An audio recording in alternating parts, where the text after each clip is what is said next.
वीज निर्मिती ही एक गुंतागुंतीची प्रक्रिया आहे आणि वीज कशी तयार होते हे शिकणं देखील तितकंच कठीण वाटू शकतं.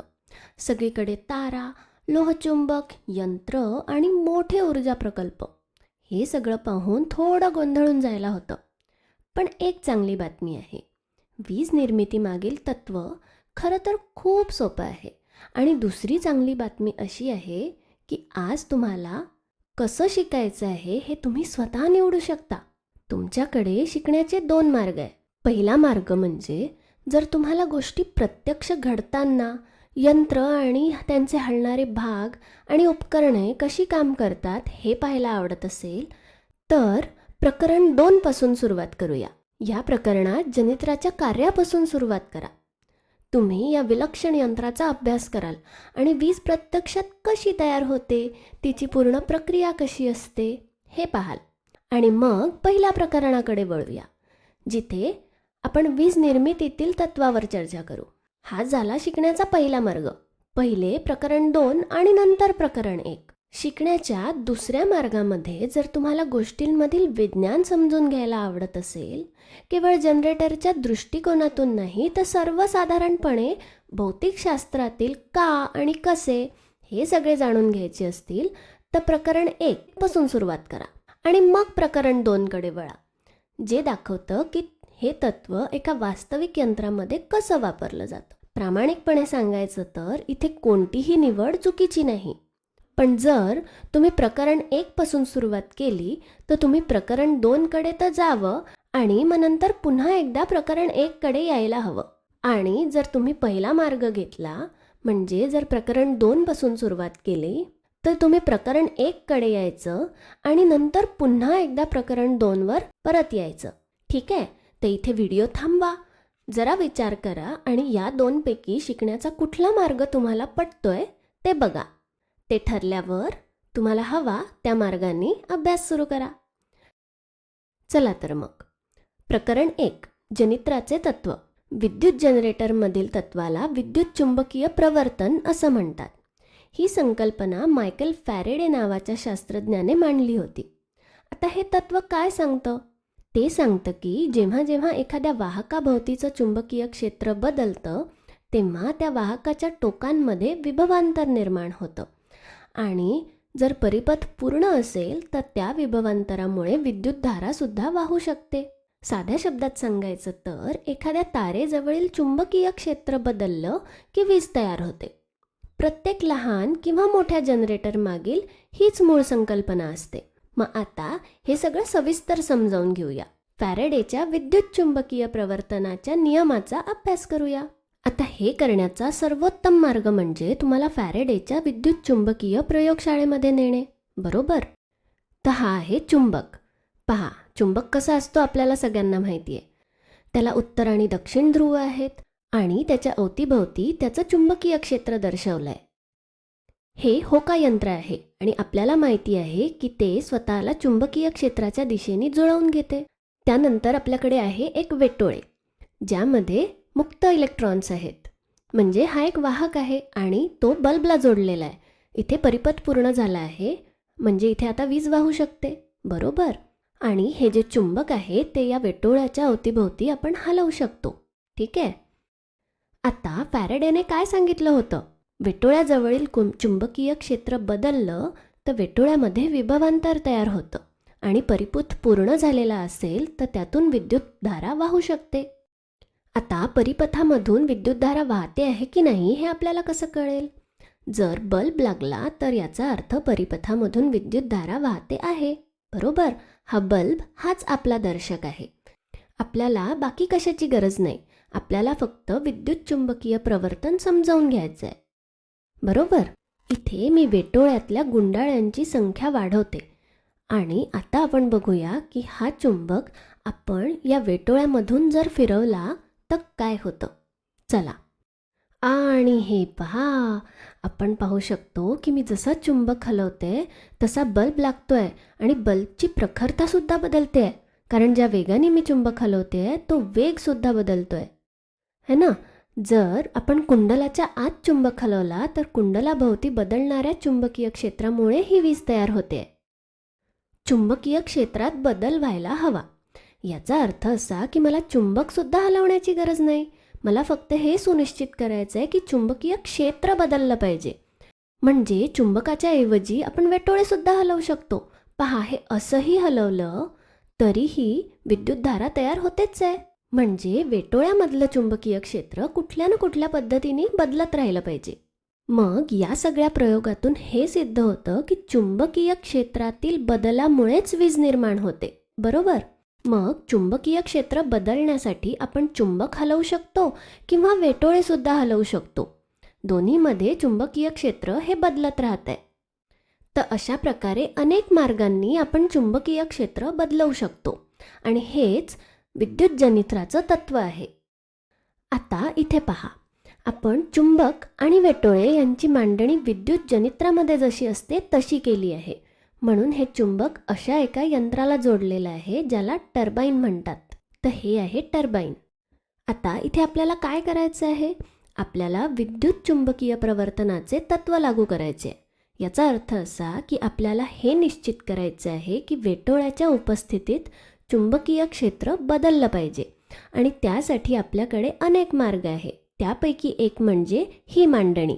हा पट्टी चुंबक टर्बाईनला जोडलाय आणि टर्बाईन फिरलं की हे चुंबकसुद्धा फिरेल, बरोबर?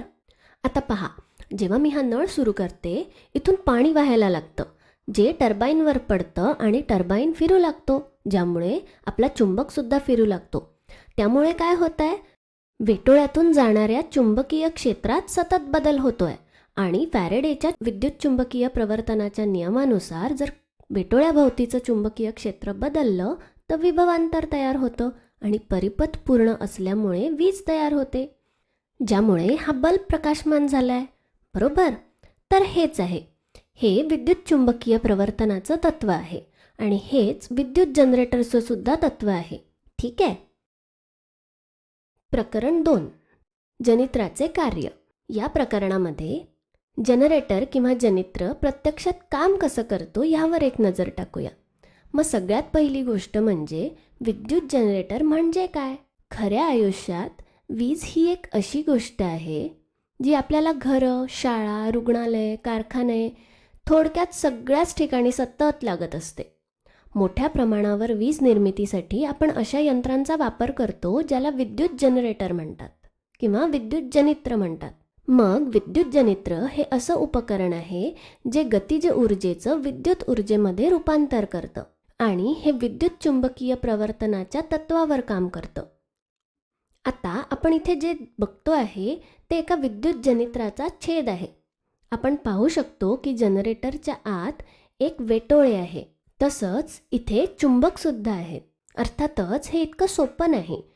ही प्रत्यक्षात एक अतिशय गुंतागुंतीची मांडणी आहे. आपण पाहू शकतो की आत अनेक वेटोळे आणि अनेक चुंबक आहेत. पण आपल्याला सध्या विद्युत जनरेटरच्या रचनेच्या तपशिलात किंवा अंतर्गत वैशिष्ट्यांमध्ये जाण्याची गरज नाही. त्यामुळे आपण हे सध्यापुरतं बंद करून घेऊ. तर मग या जनरेटरच्या आत आपण आत्ताच पाहिल्याप्रमाणे चुंबक आणि वेटोळे आहे. आता जेव्हा या वेटोळ्याभोवतीचं चुंबकीय क्षेत्र बदलतं तेव्हा त्या वेटोळ्यामध्ये विभवांतर तयार होतं आणि विद्युत ऊर्जा निर्माण होते. हां, हे इतकं सोपं आहे. आता इथे एक महत्त्वाचा प्रश्न आहे. आपण जनित्रामधील चुंबकीय क्षेत्र कसं बदलतो?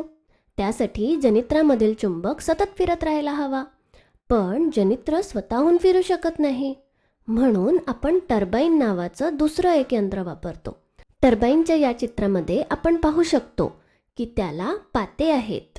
इथे एक अक्षीय दांडा, ज्याला शाफ्ट किंवा आस पण म्हणता येईल, तो आहे आणि तसंच एक चाकसुद्धा आहे. हा अक्षीय दांडा वापरून हे टर्बाईन जनरेटरला जोडलेलं असतं. आता जेव्हा वाफ, पाणी किंवा वायू यांसारखा वेगाने येणारा द्रवपदार्थ या पात्यांवर आदळतो तेव्हा त्या द्रवाच्या गतिज ऊर्जेमुळे टर्बाईन फिरू लागते आणि हे फिरणारं टर्बाईन अक्षाचा वापर करून आतमधल्या चुंबकांना फिरवते. आता हे कसं घडतं पाहूया. आपण इथे पाहू शकतो की टर्बाईन जनरेटरला जोडलेला आहे. आता जेव्हा टर्बाईन फिरू लागतं तेव्हा चुंबकसुद्धा फिरू लागतं. परिणामी वेटोळ्याभोवतीचं चुंबकीय क्षेत्र बदलतं. वेटोळ्यामध्ये विभवांतर निर्माण होतं आणि वीज तयार होते. तर पहा, हे खरोखरच इतकं सोपं आहे. टर्बाईन फिरतं आणि जनरेटर वीज निर्माण करतं. आता वीज निर्मितीच्या पूर्ण प्रक्रियेवर एकदा नजर टाकूया. संपूर्ण प्रक्रिया अशा प्रकारे समजून घेता येईल पहा. सगळ्यात पहिले आपल्याला ऊर्जेच्या योग्य स्रोताची गरज असेल. वारा किंवा उंचावर साठवलेलं पाणी, अणुऊर्जा किंवा वाफ यापासून मिळू शकते. या ऊर्जा स्रोताचा वापर टर्बाईन फिरवण्यासाठी केला जाऊ शकतो. तांत्रिकदृष्ट्या वारा, अणुऊर्जा, पाणी, वाफ या सगळ्या ऊर्जेच्या विविध रूपांचं रूपांतर पहिल्यांदा गतिज ऊर्जेमध्ये केलं जातं. हे काम टर्बाईन करतं. मग हे टर्बाईन जनित्राला फिरवतं आणि विद्युत चुंबकीय प्रवर्तनाच्या तत्वामुळे जनरेटर वीज तयार करतं. आणि ही वीज नंतर घरं, शाळा, कारखाने इत्यादी ठिकाणी पोहोचवली जाते. तुम्ही हा व्हिडिओ ज्या संगणकावर किंवा फोनवर पाहत आहात तो अशा विजेने चार्ज झालेला आहे जी जनरेटरद्वारे तयार केली गेली आहे. आणि तो जनरेटर टर्बाईनमुळे फिरवला गेला आहे. आणि त्या टर्बाईनला एखाद्या ऊर्जा स्रोताकडून ऊर्जा मिळाली आहे. आता ऊर्जा स्रोतांबद्दल बोलायचं झालं तर इथे एक मनोरंजक गोष्ट आहे. टर्बाईन फिरवण्यासाठी आपण कोणती ऊर्जा वापरतो यावर आधारित आपल्याला वेगवेगळ्या प्रकारचे वीज निर्मिती केंद्र मिळतात. उदाहरणार्थ, जर ऊर्जा स्रोत वारा असेल तर आपल्याकडे पवनचक्की असते. जर ऊर्जा स्रोत उंचावर साठवलेलं पाणी असेल तर आपण त्याला जलविद्युत केंद्र म्हणतो. जर ऊर्जा स्रोत हे अणुऊर्जा असेल तर आपण त्याला अणुऊर्जा केंद्र म्हणतो. आणि जर ऊर्जा स्रोत वाफ असेल तर आपण त्याला औष्णिक विद्युत केंद्र असं म्हणतो. आणि या प्रत्येकामधल्या टर्बाईनची रचनासुद्धा वेगवेगळी असणं आवश्यक आहे, कारण हे ऊर्जा स्रोत वेगवेगळे आहेत. आणि लक्षात ठेवा की प्रत्येकाला आपापल्या पद्धतीने गतिज ऊर्जेमध्ये रूपांतरित करणं आवश्यक आहे. त्यामुळे टर्बाईनची रचना वेगवेगळी दिसू शकते, पण मूलभूतपणे तत्त्व तेच राहतं. तर विद्युत जनित्र अशा प्रकारे काम करतं. ठीक आहे. आता थांबण्यापूर्वी जर तुम्ही प्रकरण 1 म्हणजे जनरेटरचं तत्त्व हे पूर्ण केलं नसेल तर इथून प्रकरण 1 वर जा, जनरेटरचं तत्त्व समजून घ्या आणि मग परत इथे या. ठीक आहे. आणि जर तुम्ही प्रकरण 2 म्हणजे जनरेटरचं कार्य हे सुद्धा ऐकून पूर्ण केलं असेल तर आपण आता या व्हिडिओचा समारोप करूया आणि मुख्य संकल्पनेवर नजर टाकूया. प्रकरण 1 मध्ये आपण वीज निर्मिती मागील संकल्पना समजून घेतली. जर तारेभोवतीचं चुंबकीय क्षेत्र बदललं तर वीज निर्माण होते. यालाच विद्युत चुंबकीय प्रवर्तन असं म्हणतात. मायकल फॅरेडे यांनी शोधलेली ही एक सोपी पण शक्तिशाली कल्पना आहे, बरोबर? आणि प्रकरण 2 मध्ये आपण पाहिलं की हीच कल्पना खऱ्या आयुष्यात वीज निर्मितीसाठी कशी वापरली जाते. मोठी यंत्र, फिरणारे टर्बाईन, चुंबकीय क्षेत्र, त्यामध्ये फिरणारे वेटोळे, हे सगळं आपण बघितलं. या सगळ्या गोष्टी एकत्र येऊन मोठ्या प्रमाणात वीज निर्माण करतात. आपण हे सुद्धा पाहिलं की टर्बाईन चालवण्यासाठी ऊर्जेचा योग्य स्रोत लागतो. टर्बाईन जनरेटरमधील वेटोळे किंवा चुंबकीय क्षेत्र हलवते आणि विद्युत चुंबकीय प्रवर्तनाच्या तत्वामुळे वीज तयार होऊन ती मग वितरित केली जाते. ठीक आहे.